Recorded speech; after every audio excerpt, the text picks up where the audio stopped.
Hi everyone, I hope you all are well. Welcome to Right Guidance and Ambition. My name is Anjali.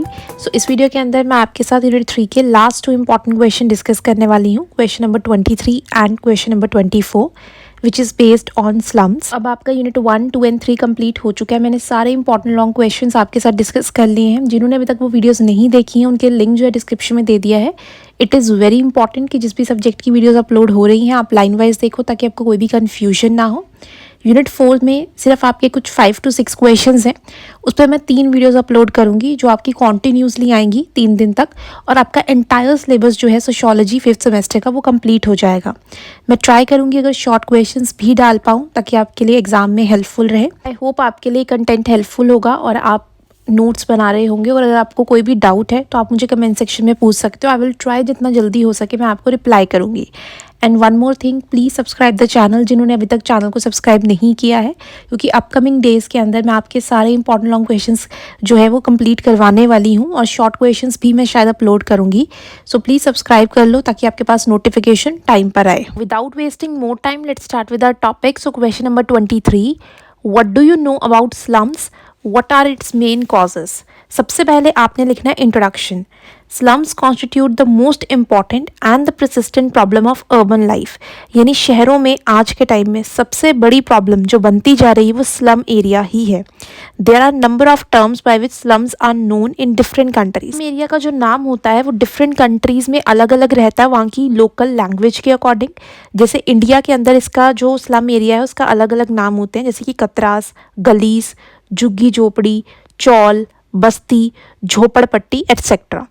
Slums are a part of urban life. Area जो है कहीं ना कहीं जो शहर है उसका पार्ट बन गए हैं और सबसे बड़ी प्रॉब्लम बनते जा रहे हैं शहरों के लिए. A slum has been defined as residential areas where dwellings are unfit for human habitation by reasons of overcrowding, faulty arrangements and designs of such buildings. So slum एक ऐसा एरिया होता है जो रेजिडेंशियल एरिया जहाँ पर लोग रह रहे हैं बट एक्चुअल में वो अनफिट है ह्यूमन हैबिटेशन के लिए, क्योंकि वहाँ पर क्या है, ज़्यादा क्राउड है, ज़्यादा लोग वहाँ पर रह रहे हैं, या फिर जो वहाँ की अरेंजमेंट है, जिस तरीके से वहाँ पे वाटर सप्लाई या इलेक्ट्रिसिटी या बेसिक फैसिलिटीज़ दी गई हैं वो गलत तरीके से दी गई हैं, या फिर जो बिल्डिंग का डिज़ाइन है वो गलत है. यानी कि हम उस एरिया को स्लम कह सकते हैं जो अनफिट है ह्यूमन हैबिटेशन के लिए. नेक्स्ट हेडिंग है characteristics of slum. First point है हाउसिंग कंडीशन, कि किस तरीके के घर होते हैं वहाँ पर. Slum areas are associated with a high number of substandard housing structures often built with non-permanent material unsuitable for housing local conditions of climate and location. ज़्यादातर जो स्लम एरिया के घर होते हैं वो सब स्टैंडर्ड होते हैं, वो परमानेंट मटेरियल के नहीं बने होते हैं और वहाँ के क्लाइमेट और लोकेशन के अकॉर्डिंग नहीं होते हैं. अगर कभी बहुत तेज़ आंधी तूफान या ऐसी कोई कंडीशन आएगी तो वो घर जो है बहुत जल्दी टूट सकते हैं, डैमेज हो सकते हैं. For example earthen floors, mud and store roofs. तो बहुत ही वीक मटेरियल से वो लोग घर बनाते हैं. नॉन परमानेंट मटेरियल होता है जो थोड़े से ही नेचुरल डिजास्टर के आने पर जो वो है घर है वो टूटने के खतरे पर होते हैं. They have got poor design and lack of sanitary facilities. तो बेसिक फैसिलिटीज़ जो साफ़ सफाई का जो रहता है, ड्रेनेज सिस्टम होता है वो प्रॉपर नहीं होता है इन घरों का. सेकेंड पॉइंट है lack of basic services. Lack of access to sanitation facilities and safe water resources is the most important feature. ज़्यादातर स्लम एरिया के जो घर होते हैं वहाँ पे सैनिटेशन फैसिलिटीज़ नहीं होती हैं. जो भी घरों से गंदा पानी जाता है उसके लिए कोई ड्रेनेज पाइप्स जो होती हैं वो नहीं वहाँ पर प्रॉपरली फिट की होती हैं. जो पानी होता है पीने लायक वो सेफ़ नहीं होता है वहाँ का. Sometimes supplemented by absence of water collection system, electricity supply, surfaced roads and footpath, street lightning and rain water drainage. तो बेसिक फैसिलिटीज़ जो वहाँ पे होनी चाहिए, सड़कें, पीने का पानी, इलेक्ट्रिसिटी, जो सरफेस रोड्स होती हैं, स्ट्रीट लाइट होती है, रेन वाटर ड्रेनेज सिस्टम होता है, वो वहाँ पर कुछ भी नहीं होता है. तो जिसकी वजह से वहाँ पर रहना is not good for the humans. The schools are of poor quality. जो भी वहाँ पे स्कूल होते हैं वो बहुत ही पुअर क्वालिटी के होते हैं. प्रॉपरली वहाँ पर बेंचेस, ब्लैक बोर्ड या फिर जो रूम्स होते हैं वहाँ पर लाइट नहीं होती है. जो पब्लिक फैसिलिटीज़ होती हैं वो भी इनसफिशेंट होती हैं. The slums in India have been described a chaotically occupied and unsystematically developed. तो इंडिया में स्लम एरिया को ये बोला जाता है कि chaotically occupied है, कि यानी कि बहुत सारे क्राउडेड लोगों ने उसे ऑक्यूपाई कर रखा है और वो अनसिस्टमेटिकली तरीके से डेवलप होते जा रहे हैं और सरकार इसे निगलेक्ट करती जा रही है, जिसकी वजह से इसका जो एरिया है वो इंक्रीज़ हो रहा है। They are overpopulated and overcrowded, बहुत ही कंजस्टेड एरिया में कितने सारे लोग जो है एक साथ वहाँ पर रहते हैं। थर्ड पॉइंट है आपका over crowding and high density. Over crowding is associated with low space पर पर्सन की, यानी कि एक ही घर के अंदर काफ़ी सारे लोग जो है एक साथ एडजस्ट करते हैं। वहाँ पर जो ऑक्यूपेंसी रेट होता है वो काफ़ी हाई रहता है। कोहैबिटेशन बाय डिफरेंट फैमिलीज, काफ़ी सारी फैमिलीज एक छोटे से एरिया में एडजस्ट करती हैं। सिंगल रूम यूनिट के अंदर ही काफ़ी फैमिलीज रहती हैं। Many slum dwellings unit are overcrowded, बहुत ही ज़्यादा ओवर क्राउडेड एरिया होता है। 5 and more person sharing a one room, 4 से 5 लोग एक ही रूम को शेयर करते हैं। वहीं पे कुकिंग, स्लीपिंग, लिविंग सब उनका वही एक ही रूम होता है। तो इसीलिए ऐसा बोला जाता है कि ज़्यादातर स्लम एरियाज ओवर क्राउडेड होते हैं। फोर्थ पॉइंट है poverty and social exclusion. Poverty is central characteristic of slum areas. जितने भी स्लम एरियाज होते हैं वो पॉवर्टी की प्रॉब्लम से जूझ रहे होते हैं, यानी कि पॉवर्टी मतलब गरीबी। ज़्यादातर लोग बिलो द पॉवर्टी लाइन के लोग वहाँ पर रह रहे होते हैं। Conditions are barriers to human and social development. जो स्लम एरिया की कंडीशन होती है वो रुकावट बनती है ह्यूमन और सोशल डेवलपमेंट में उनकी। Such areas are associated with certain vulnerable groups of population such as recent immigrants, internally displaced person और ethnic minorities। ज़्यादातर इन एरियाज में रहने वाले लोग कौन होते हैं? जो इमिग्रेंट्स होते हैं, जो किसी एरिया से आए हैं एज अ रिफ्यूजी, उनको जगह नहीं मिल रही है कहीं पे रहने की, वो स्टेबल नहीं है, फाइनेंशियली साउंड नहीं है, तो इसीलिए स्लम एरियाज़ में रहते हैं। या फिर किसी एरिया से जिन्हें डिस्प्लेस कर दिया गया है, या जो कंट्री के अंदर एथनिक माइनॉरिटीज़ हैं जिन्हें लोग ईजिली एक्सेप्ट नहीं कर पा रहे हैं, जो ट्राइबल एरियाज़ के लोग हैं वो भी स्लम एरिया का पार्ट बनते हैं। तो ऐसे इस तरीके से जो सोशल एक्सक्लूजन है, जिन्हें निकाल दिया जाता है, जिसे सोसाइटी एक्सेप्ट नहीं करती है, ऐसे कम्युनिटी या ऐसे ग्रुप के लोग जो है स्लम एरिया का पार्ट बनते हैं। पॉइंट है deviant behaviour. A high incidence of deviant behaviour is associated with the slum. It has fold crime, juvenile delinquency, prostitution, drug addiction, suicide, alcoholism, family maladjustment. ज़्यादातर slum areas में बहुत सारे जो problems हैं, जो social evils के problems हैं, वो देखने को मिलते हैं कि लोग जो है यहाँ पे बहुत सारी इलीगल एक्टिविटीज़ करते हैं पैसा कमाने के लिए। और जो बिहेवियर होता है वो लोगों का क्यों ऐसा बनता है? क्योंकि उनके आसपास के जो कंडीशंस है वही बहुत गलत होती है। लैक ऑफ एजुकेशन, क्योंकि वहाँ पे एजुकेशन नहीं है, कोई अवेयरनेस नहीं है। एक्सपोजर टू नेगेटिव एलिमेंट, सारा कुछ उनके पास नेगेटिव ही रहता है आसपास। पॉवर्टी रिजल्ट, ज़्यादातर लोग बिलो द पॉवर्टी लाइन के होते हैं, जो 3 वक्त का खाना तक अफोर्ड नहीं कर पाते। तो ऐसे लोग जो है ऐसे गलत इलीगल एक्टिविटीज़ का पार्ट बनते हैं। Yet it would not be appropriate to say that all those residing in slum areas become deviants। और ऐसा कहना भी सही नहीं है कि जितने भी लोग स्लम एरियाज में रह रहे होते हैं वो सभी इस बिहेवियर को अडॉप्ट करते हैं, वो सारे ही इलीगल लोग या गलत लोग होते हैं। एक्चुअली मेजॉरिटी के बेसिस पे यहाँ पे कहा जा रहा है ज़्यादातर लोग जो है उनका बिहेवियर गलत रहता है, वो इलीगल एक्टिविटीज़ में इन्वॉल्व होते हैं स्लम एरियाज़ के। पॉइंट है आपका social isolation. General society view slums are inferior places. ज़्यादातर जो नॉर्मल सोसाइटी होती है वो इस प्लेस को इन्फीरियर यानी ऐसी जगह मानती है which is not good. Obviously people who live in slums as inferior, और जो लोग वहाँ पर रहते हैं उन लोगों को भी इन्फीरियर यानी लोअर समझा जाता है। Those who live in the slum lack of ineffective means of communication with the outside world. तो जो लोग स्लम एरिया में रहते हैं उनके साथ आउटसाइड वर्ल्ड के लोग इंटरेक्ट नहीं करना चाहते, कम्युनिकेट नहीं करना चाहते, उनके साथ कोई रिलेशन नहीं रखना चाहते हैं। Slum dwellers realize that they live under the condition that are physically inferior to others। और slum dwellers को भी कहीं ना कहीं ये पता होता है कि जिस कंडीशन में वो रह रहे हैं वो ठीक नहीं है, वो बहुत ही अनफिट है उनके लिए, और जिसकी वजह से उन्हें इन्फीरियर माना जा रहा है। इस चीज़ के बारे में उन्हें जो है पता होता है already. They do not participate in community affairs as they have self defeating attitude. और वो खुद भी कहीं ना कहीं कम्युनिटी अफेयर्स का पार्ट नहीं बनते हैं, उस चीज़ में पार्टिसिपेट नहीं कर पाते हैं खुलकर, क्योंकि उनका जो एटीट्यूड होता है अपने आप को सेव करने का होता है, अपने आप को बचाने का होता है, ताकि दुनिया उनको ब्लेम ना करे, उनके साथ डिस्क्रिमिनेशन ना करे, उनका मजाक ना उड़ाए। तो इसीलिए जो स्लम एरिया में लोग रहते हैं वो सोशली आइसोलेटेड होते हैं, न लोग उन्हें एक्सेप्ट करते हैं और ना वो लोग कोशिश करते हैं उस सोसाइटी का पार्ट बनने का। हेडिंग है causes for the existence of slum. क्या कारण है जिसकी वजह से स्लम एरियाज डेवलप होते हैं? सबसे पहला इकोनॉमिक यानी कि आर्थिक स्थिति। वहाँ के जो लोग होते हैं ज़्यादातर पॉवर्टी यानी गरीबी में रहते हैं। Poor people who flock to the cities in search of jobs are employed in the factories on low wages.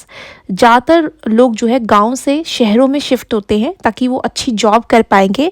ऐसे लोग फैक्ट्रीज में कम वेजेस पे काम करते हैं और शहरों के खर्चे अफोर्ड नहीं कर पाते, जिसकी वजह से वो ऐसे एरियाज़ में रहने के लिए मजबूर हो जाते हैं। The better housing remains a dream for them.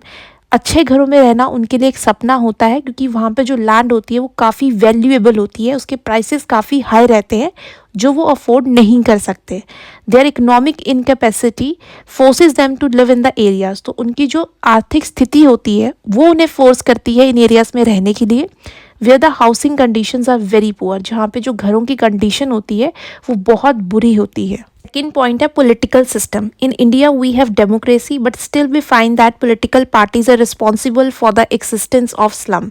Bharat के अंदर आज लोकतंत्र की सरकार है, यानी कि लोगों की सरकार, जिसमें सरकार को बनाया ही लोगों के वेलफेयर के लिए है, बट कहीं ना कहीं स्लम एरिया बनने में ही सरकार का हाथ है।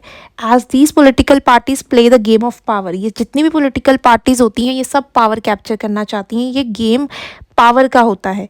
They have their own ideology and programs for the upliftment of the poor section of the society.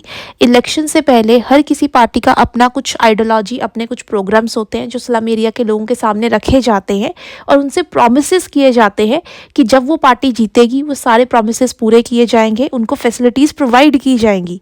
There hardship and sufferings are heard of, उनकी जो प्रॉब्लम्स हैं, उनकी मुसीबतें हैं, उन सबको सुना जाता है। But practically they more or less remain where they are. But election भी हो जाते हैं और अगर हम प्रैक्टिकली देखें उनकी कंडीशन में कोई चेंज नहीं आता है।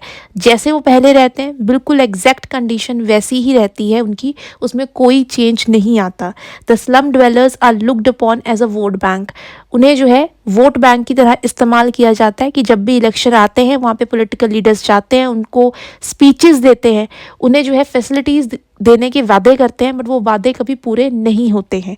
तो पॉलिटिकल सिस्टम के कारण भी कहीं ना कहीं जो है स्लम एरियाज डेवलप हो रहे हैं इंडिया में। पॉइंट है slum dwellers. The slum dwellers are also equally held responsible for their dehumanize condition in which they live. Slum dwellers यानी कि जो लोग वहाँ पर रह रहे होते हैं वो खुद भी रिस्पॉन्सिबल होते हैं उस एरिया को डेवलप करने के लिए, क्योंकि वो खुद रहना चाहते हैं उस कंडीशन में। Even if government provides them accommodation they sell it of and again settle in slum. अगर घर उनको प्रोवाइड कर भी देती है सरकार, बहुत बार ऐसा देखा गया है कि स्लम एरिया को तोड़कर जो है वहाँ पर लोगों के लिए एक अच्छे से मकान बनाए जाते हैं, उन्हें जो है घर दिए जाते हैं पक्के, बट वो लोग क्या करते हैं उन घरों को बेचकर पैसा ले लेते हैं और दोबारा से स्लम एरिया में रहने को आ जाते हैं। तो यहाँ पर क्या पता लग रहा है कि जो स्लम ड्वेलर्स के लोग हैं वो खुद ऐसी कंडीशंस में रहना चाहते हैं।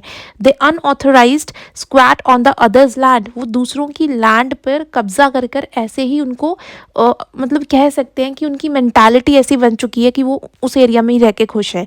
They still electricity and water, पानी चुराते हैं, बिजली जो है उसको चुराकर यूज़ करते हैं।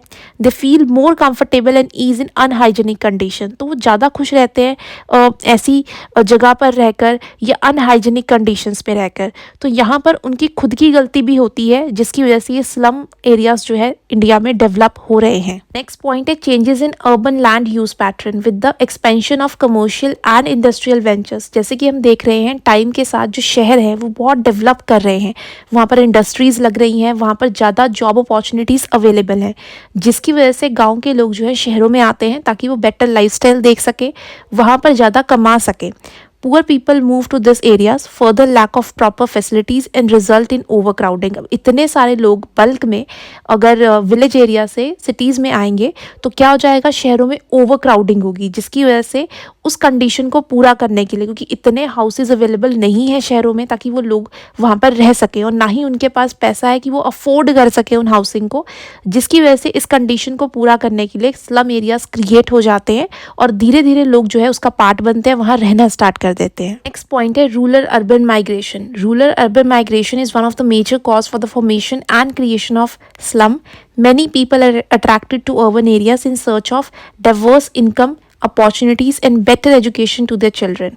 अब बहुत सारे लोग जो है रूरल एरिया यानी गांव से शहरों में आ रहे हैं ताकि ज़्यादा जॉब अपॉर्चुनिटीज़ मिल सकें, इनकम अच्छी उनके पास आ सके, अपने बच्चों को अच्छी फैसिलिटीज़ दे सके, अच्छा पढ़ा सके। Most of the time rural migrants are unable to get immediate job. अब जब गाँव से वो लोग आते हैं तो उनके पास इतने अच्छे स्किल्स नहीं होते हैं, तो इमीडिएट बेसिस पे उन्हें जॉब नहीं मिल पाती, जिसकी वजह से फाइनेंशियल शॉर्टेज होने की वजह से वो स्लम एरियाज में रहते हैं।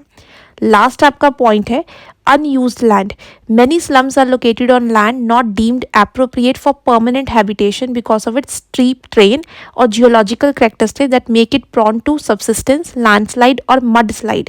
अब ज़्यादातर जितने भी स्लम एरियाज हैं मोस्टली वो ऐसे एरियाज पे बनते हैं जो रहने लायक नहीं है, या तो स्टीप ट्रेन्स हैं, यानी कि जो जहाँ पर पानी जो है वो ज़्यादा इकट्ठा हो सकता है अगर फ्लड आ जाए, या फिर वहाँ पे लैंडस्लाइड्स या मड स्लाइड्स जैसी प्रॉब्लम होती हैं।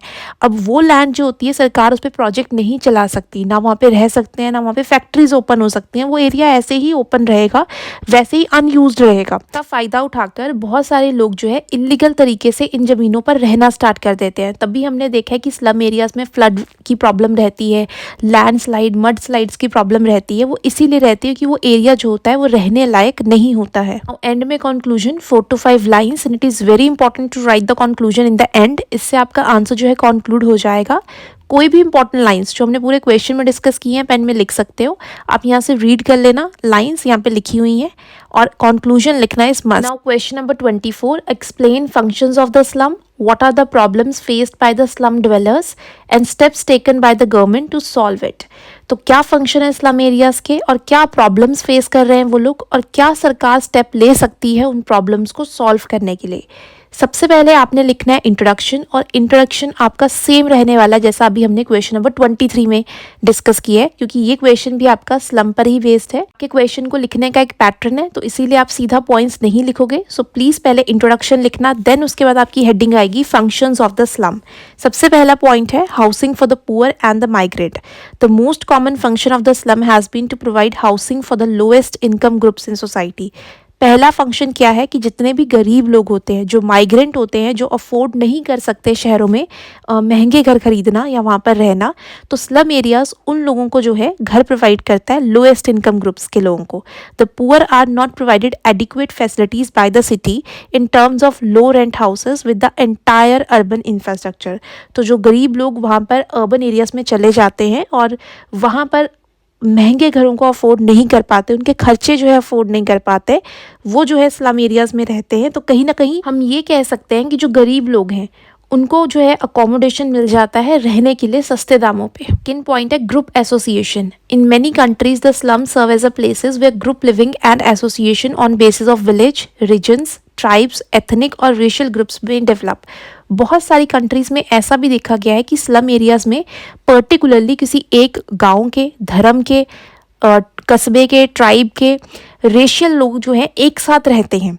तो यहाँ पर ज़रूरी नहीं है कि डिफरेंट टाइप्स ऑफ लोग जो है शहरों में आके रह रहे हैं। बहुत बार ऐसा देखा गया है किसी नेचुरल डिज़ास्टर या किसी प्रॉब्लम के कारण उनका जो गांव है या उनका जो एरिया है वो डिस्ट्रॉय हो चुका है, और वो सारे लोग जो है एक साथ किसी और एरिया में ट्रांसफ़र होकर उन्होंने रहना स्टार्ट किया है।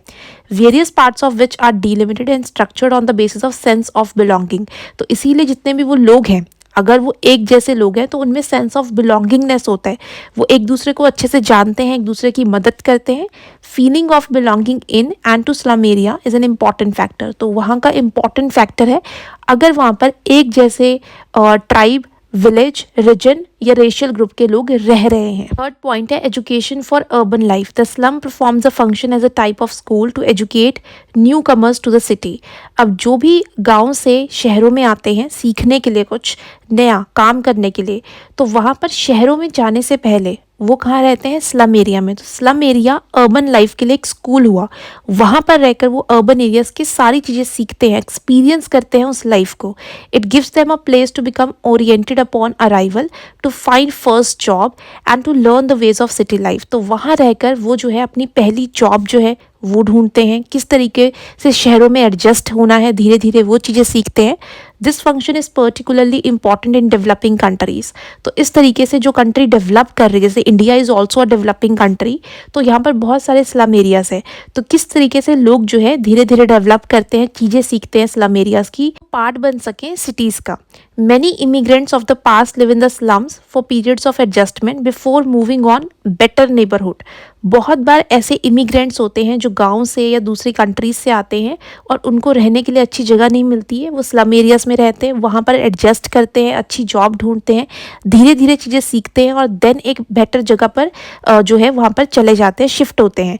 So today in large cities the slum house the migrant from rural areas. आज के टाइम में शहरों में जो स्लम एरिया बन रहा है तो उसमें जो भी लोग रूरल एरिया से आ रहे हैं वो वहाँ पर एज अ माइग्रेंट रहते हैं, देन धीरे धीरे चीज़ें सीखते हैं शहरों की और देन अल्टीमेटली वो शिफ्ट होते हैं बेटर प्लेसेस पे. नेक्स्ट आपका फोर्थ पॉइंट है demand for anonymity. An important function of the slum is that of offering a place of residence to those who prefer to live anonymously. The slum accept those people who may be rejected elsewhere. अब slum area में वो भी लोग रह सकते हैं जो कहीं ना कहीं से रिजेक्टेड हैं, जो ऐसे करेक्टर के लोग हैं जिन्हें सोसाइटी एक्सेप्ट नहीं कर पा रही है. सम ऑफ द डेवियंट बिहेवियर, बहुत सारी इलीगल प्रैक्टिसेस में इन्वॉल्व लोग जो होते हैं ना वो अच्छी सोसाइटीज़ में नहीं रह सकते हैं क्योंकि लोग जो है उन्हें ब्लेम करते हैं, उनका मजाक उड़ाते हैं. तो ऐसे लोग भी हैं, कहीं ना कहीं इनको स्लम एरिया में रहने का एक मौका मिल सकता है, वो वहाँ पर जाकर रह सकते हैं. तो कुछ लोग ऐसे भी वहाँ पर रहते हैं जो डेवियंट बिहेवियर के होते हैं, यानी कि इलीगल प्रैक्टिसेस में इन्वॉल्व होते हैं, जो वहाँ पर हो रही एक्टिविटीज़ से कनेक्टेड नहीं होती हैं. बट शहरों में ज़्यादातर जो इलीगल प्रैक्टिसेस होती है ना वो बड़े शहरों में होती हैं. छोटे शहरों के लोग तो सप्लायर्स होते हैं, वो लोग उन चीज़ों को सप्लाई करते हैं. तो जो वहाँ के जो इमीडिएट या फैशनेबल नेबरहुड होता है उनकी चीज़ों को पूरा करने के लिए ऐसे लोग काम करते हैं और कहाँ रहते हैं, स्लम एरिया में. लास्ट आपका फिफ्थ पॉइंट है cheap labour. Slum residents have limited education, skills or economic resources. They provide an important source of supply for the informal job market at very low and below subsistence wages rate. अब यहाँ पर बहुत सारे ऐसे लोग रहते हैं जो कम दामों पर काम करने के लिए राज़ी हो जाते हैं. तो शहर के लोगों को बहुत सस्ते दामों पर वर्कर्स मिल जाते हैं, लेबरर्स मिल जाते हैं, जो सर्वेंट्स है वो उनके लिए अवेलेबल हो जाते हैं. तो चीप लेबर के लिए भी स्लम एरिया एक बेटर जगह है, क्योंकि सिटी को सस्टेन रखने के लिए, एक बैलेंस बनाए रखने के लिए वहाँ पर हाई प्रोफाइल लोग भी हैं, वहाँ पर लो इनकम लोग भी हैं.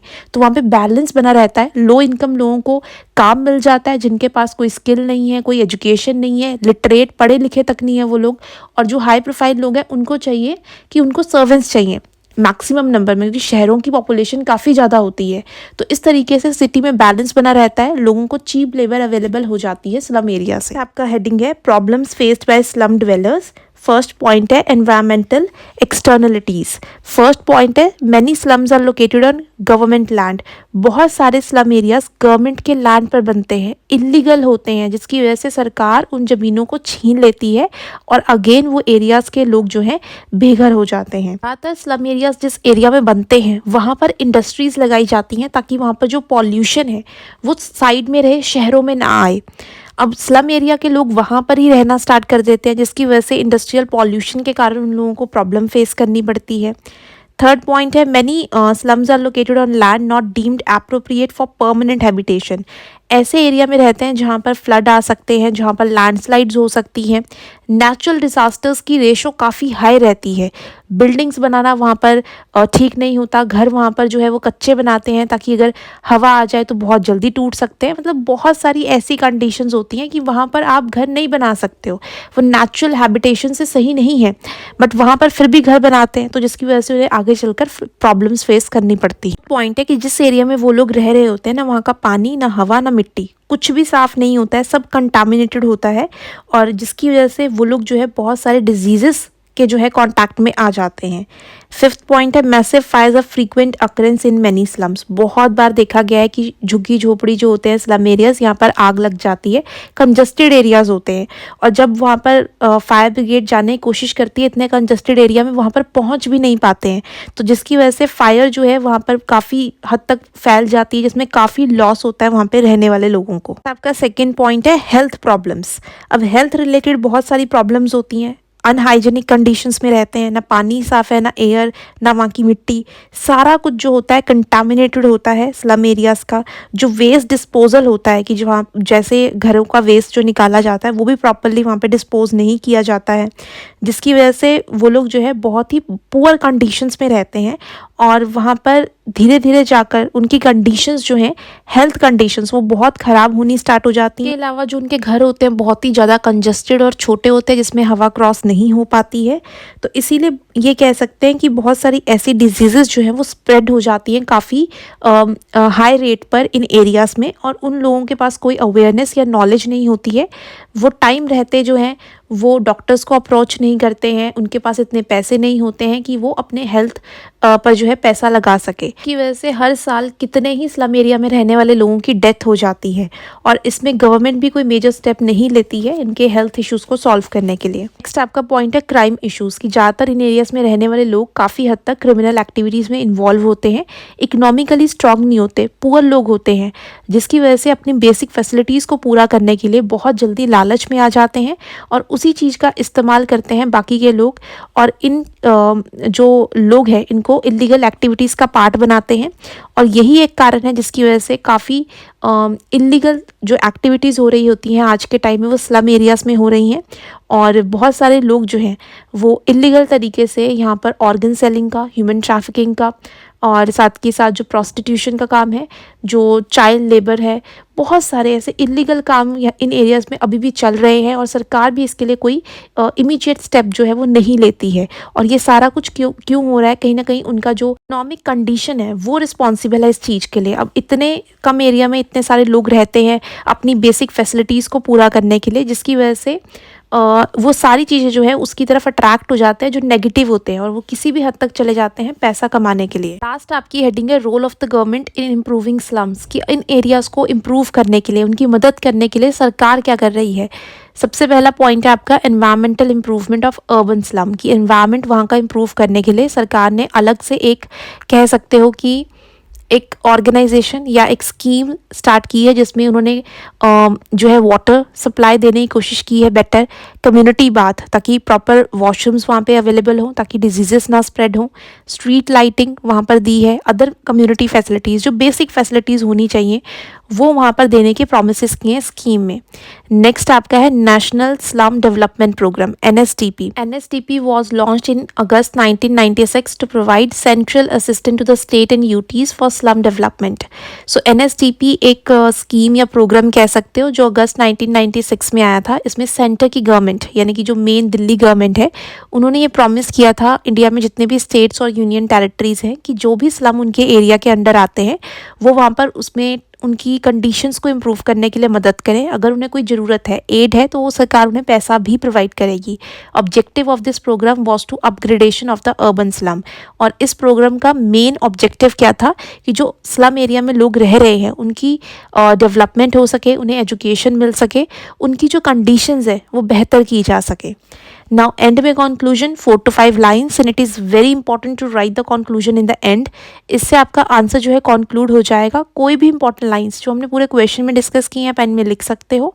इन केस आपको लाइन्स नहीं पता लगेंगी, यहाँ पर लाइन्स लिखी हुई हैं, आप यहाँ से रीड कर लेना, बट कंक्लूजन लिखना is must. I hope you will find this video informative and helpful. If you have any doubt related to this video or syllabus, please comment below. Share this video with your friends and subscribe the channel so that you will get the notification on time. All the best achievers. Have a nice day.